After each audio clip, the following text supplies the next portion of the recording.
Yeah, it's been a good open week, and now it's time to get back to try to improve and get back in Jordan Hare and try to get us a win.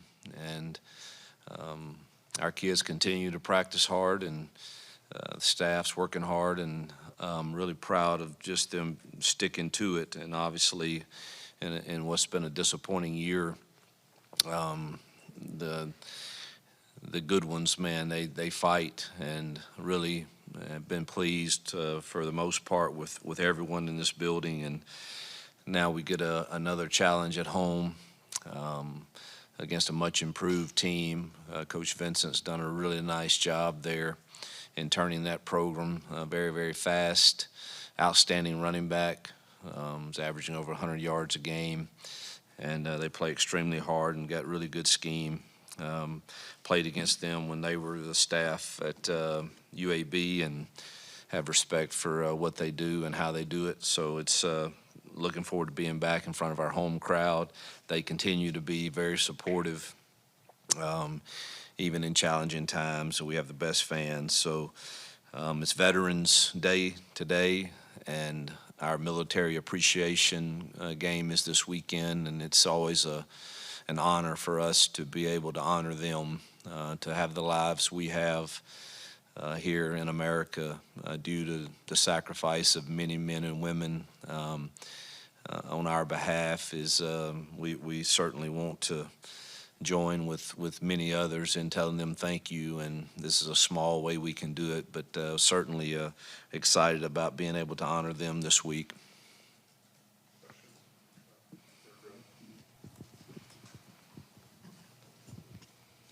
Hugh, coming off the win against Kentucky and then bouncing back and hoping to build on that, but unable to do so against Vanderbilt, what was the response in the locker room to that? Man, just same response as we've had. Just a lot of hurt, and you kind of, as a coach, this is the first season for me that's been quite like this, and you kind of lose words for it. When you feel like you're playing against good football teams and you're in the games, and man, you just get zero breaks, zero calls.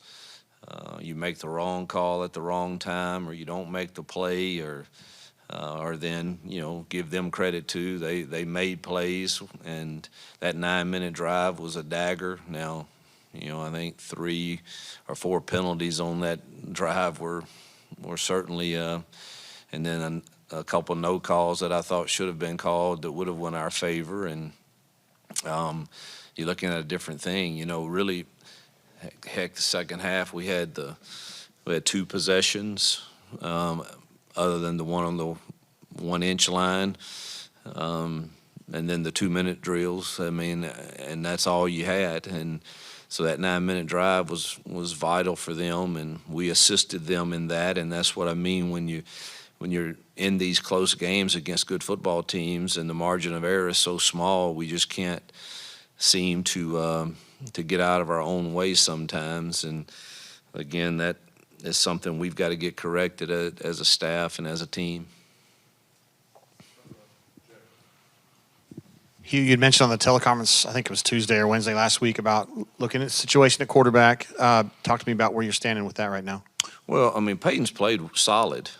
Now he was not able to practice last week with the shoulder, and we'll see how this week goes with that, and with the others getting the reps and kind of go from there. But when I say that, it's certainly not an indication that I don't think he has played pretty solid here as of late. So, but you start kind of thinking big picture, and that's not always the easiest thing to do, because you love your players and you want what's best for all of them. That gives us the best chance to win the remaining 3 games, and obviously we'll start seeing how the health is first and foremost.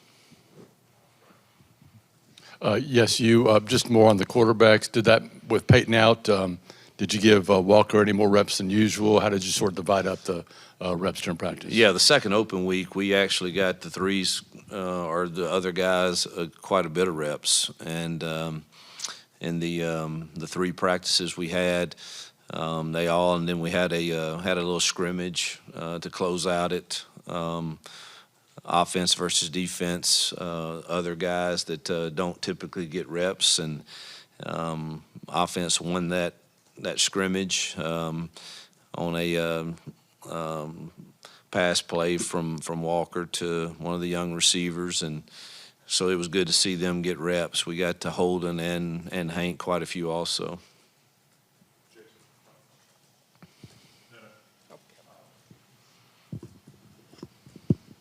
Hugh, just what other spots? I mean, obviously, off weeks are usually a time where you can kind of evaluate everything. Obviously, quarterback gets a lot of talk, but what other spots have you looked at guys and anybody that kind of caught your eye during this time off? Well, it's you're pretty settled at most spots, and we don't have any more DBs to really try right now. And you really were trying to get. I thought Jarquez needed a break. So we got some of the younger guys some more reps there, Christian, and he had some good runs, and obviously Cobb and DeMar got their share also. But you really tried to get Jeremiah Wright some time off, and Tootal, and so it was really for some of them more rest. But we and then we got to see the younger old linemen like Dre and those other young linemen get some reps in there also. But Tyler Johnson got quite a few, which he needed. And defensively, we continue to rotate a bunch of people in the front and at linebackers. So it's really not a lot of people that are left that are going to be ready to play, for this go round. But we did get everybody a bunch of reps. Just in general, I mean, how important are these next 3 weeks going to be when it comes to, I guess, restoring confidence from the fan base and also just building momentum from your coaching staff and your roster right now? Yeah, I think it's vital that we compete, and that's the expectation, and certainly that's the goal, and give our chance to win these football games against good football teams that we have to play to help build momentum, as you say, and confidence in everybody that we're headed in the right direction regardless of the record. And then recruiting is big too, to trying to finish strong and continue to get the 25 class to understand we're not far off, and we need their help to come in and help us to continue this build. You considering the offensive issues this season, can you just talk, not in depth, but briefly about how the play calling situation works between you and the two guys in the press box? Yeah, it's a combination. Obviously the game plan is done by all of us, sitting in a room as to what we like on base downs and shot plays and third down and red zone, and so it's usually a mixture. Kent handles most of the third and longs, and Nix and I kind of combine on the rest of it, truthfully. And when you look at the yards per attempt and stuff, it's something that you kind of like. But the points are not coming, and it's we've been in there all morning just watching. And last week got to study a lot of other teams that are doing really well and are running the same stuff we're running, and are making plays. And we've got to, whether it's us adjusting our calls, limiting what we call, or so that our kids have confidence still at the receiver room. I think we're still young there in a lot of areas, and maybe asking a bit too much from time to time, so that they're not playing maybe as fast as they can play if they really had a great understanding of what we're doing. And so we're evaluating all of that, the calls, the number of things we're carrying, and trying to make sure that we can play fast and efficient the remaining 3 games. Hey, Coach, with Brian Vincent and this ULM team coming in, he obviously took UAB to a bowl game. They didn't give him an opportunity to continue there. He kind of had a chip on his shoulder. He goes to UL Monroe, and he's really turned that program around, has some buy-in from those guys. What have been the coaching points and the lessons you're going to tell this team this week about not taking this ULM team lightly? Well, we don't take anyone lightly from a staff's perspective, and I hope that our team certainly won't. We should have learned enough lessons about that over the course of time here. So this is a good football team that plays really hard and has good scheme and good coaches and enough players that scare you. So I think it's 22 and he's a really, really good player. And then defensively, always in the state of Louisiana, there's a bunch of athletes, always, and they've got their share on that team for sure. And Coach Vincent, again, I'm impressed with the job that he's done both when he was at UAB and now at ULM. So we can't overlook them for sure.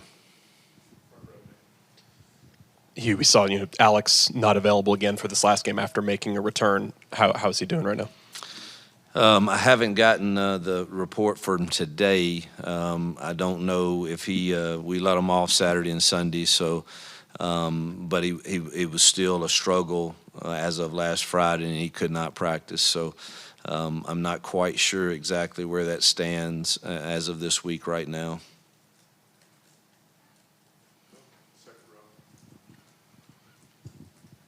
Well, to sort of carry on with that, how does that affect your situation with kickers? And does the problem that there have been with place kickers affect some of your decisions now on fourth down? I think it has to. The momentum lost that we've had in, I can't go back in my mind to every game, but I vividly know the Vandy, Missouri game, not getting points when we've had good drives that should result in points are definitely momentum killers, and they really hurt. And who knows what happens instead of having to kick off and hopefully, Towns has been very good at kickoffs, and they start on the 25. They're getting the ball to 35 or the 30, and the field position game, whether they score or not, they flip the field on us again. And like a Vandy game, they flip it, and we're on that yard line. And those are the hidden things in a game that when we don't get the points after a really good drive, after starting the second half with a stop and then going down and have a chance to take the lead, who knows what happens from that point. And so it definitely has got to start factoring in, is this four down territory? And how early in the game is it four down territory?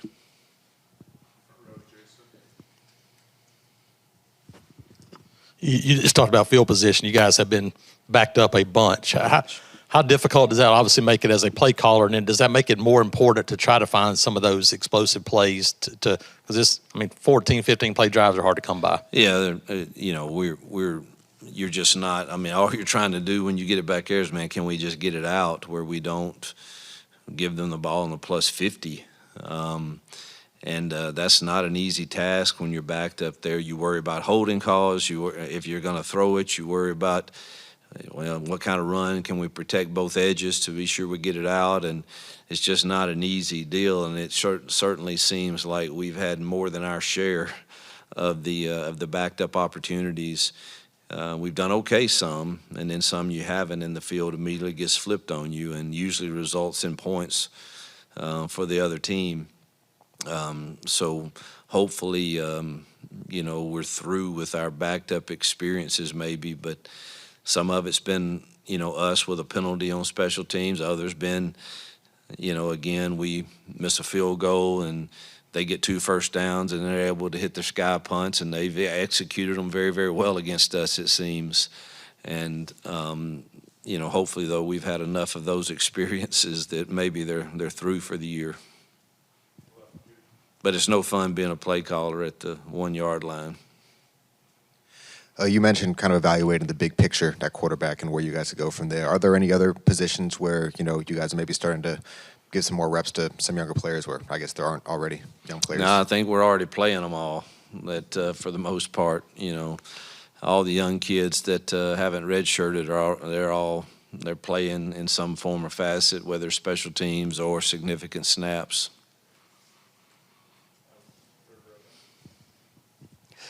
You've talked to us just so much about all the new challenges in this day and age of college football, where you have to do so much of recruiting your roster and managing that as the end of the season nears. When does that really start to ramp up to keep the guys here, plus you're recruiting elsewhere? Yeah, it's already started.